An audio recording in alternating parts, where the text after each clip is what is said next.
If someone snaps at you, they could be irritated. If someone constantly complains, they might be discontented. Sounds simple, right? Not always. The human psyche is a labyrinth, and often the signs of unhappiness are subtle and hard to catch. That's where I come in. I've noticed that those wrestling with unhappiness often let it slip in their conversations, blurting out phrases that serve as unconscious. I'll be sharing 8 such phrases that unhappy people often utter without even realizing it. Stay tuned if you're keen to unravel this fascinating aspect of human communication. Now, let's dive right in. I'm fine, really. Emotions are tricky little devils, aren't they? They're like waves in an ocean, relentless and unpredictable. And when they hit hard. There's no way around them, only through. Consider unhappy people. They're often caught in a tempest of negative emotions, struggling to navigate through the storm. But what's interesting is how they communicate their feelings. The phrase, "I'm fine," really is a classic example.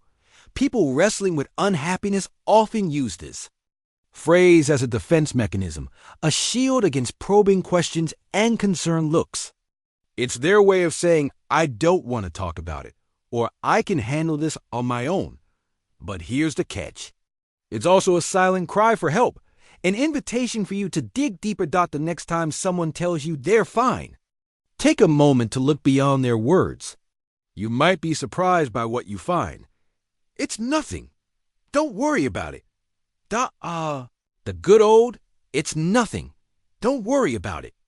I've heard this one far too many times, and even used it myself on a few occasions. It was during a challenging period in my life, when I was juggling a demanding job and personal issues. Every time my friends noticed my worn-out expression and asked if there was something wrong, I'd flash a quick smile and say, "It's nothing. Don't worry about it." But deep down, I was far from okay. I was wrestling with anxiety and stress, but I didn't want to burden them with my troubles. So I shrugged them off with that phrase, hoping they'd drop the subject. Looking back now, it's clear that this phrase was a defense mechanism. It was a way for me to avoid addressing my feelings and keep others at arm's length. But it also served as an unconscious signal of my unhappiness. Remember, when people try to dismiss their issues with, "It's nothing," it usually means there's something they're not ready to talk about. "I wish things were different. I wish things were different." A phrase that's often said with a sigh and a distant look in the eyes. This phrase is a telltale sign of dissatisfaction with the present circumstances. It indicates a longing for a different reality, one where the person is happier or more fulfilled.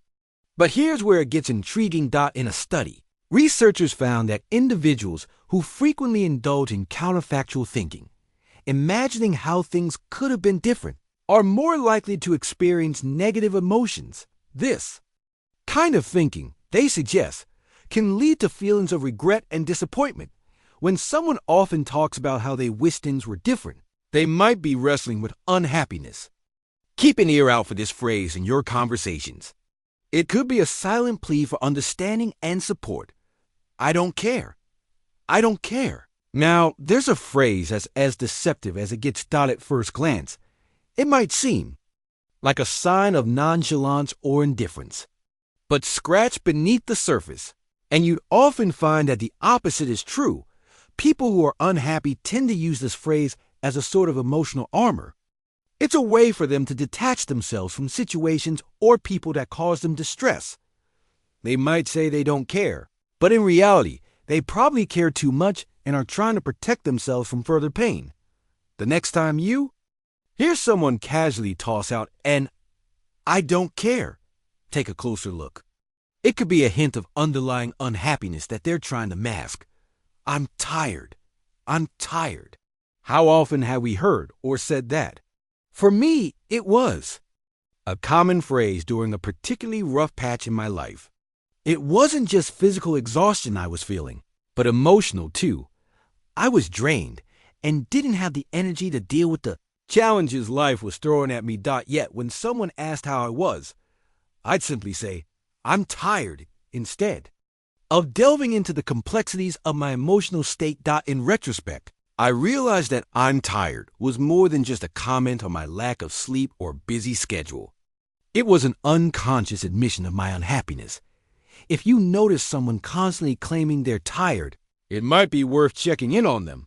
It could be a sign they're struggling with something deeper than mere physical fatigue. "I'm always so busy.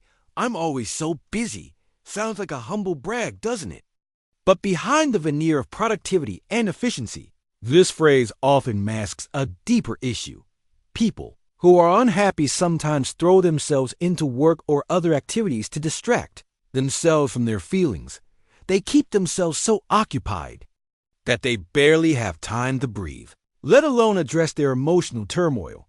Paradoxically, when someone is always so busy, they might be trying to escape from something.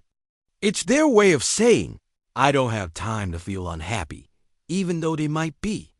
This phrase might seem like a badge of honor in our hustle culture, but it could also be a red flag signaling emotional distress. "I'm okay, I guess. I'm okay, I guess." This phrase, laden with uncertainty, speaks volumes about a person's emotional state. When people are truly okay, they tend to express it with certainty. But when they add a "I guess" at the end, it dilutes their assertion, hinting at underlying doubts or concerns. Unhappy people often use this phrase as a way to express their discontent without fully revealing their feelings. It's like they're testing the waters, seeing if you'll pick up on their unhappiness without them having to spell it out. Next time you hear someone say, "I'm okay, I guess," consider it an invitation to probe a bit deeper. They might be trying to communicate something more than just their okayness. Does it even matter? Does it even matter? The phrase that carries the weight of resignation and despair. When people are unhappy, they often question the significance of their actions or decisions.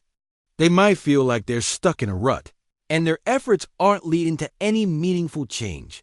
This phrase is a critical red flag because it reflects a sense of hopelessness, a belief that things won't get better regardless of what they do. If someone frequently asks, "Does it even matter?" it's crucial to offer them emotional support and encourage them to seek professional help if needed. Their silent struggle with unhappiness shouldn't go unnoticed. If you've made it to this point, hopefully you've gained a deeper understanding of how unhappiness can manifest in our everyday conversations. Unhappiness doesn't always scream. Often, it whispers through phrases like "I'm fine" or "Does it even matter?"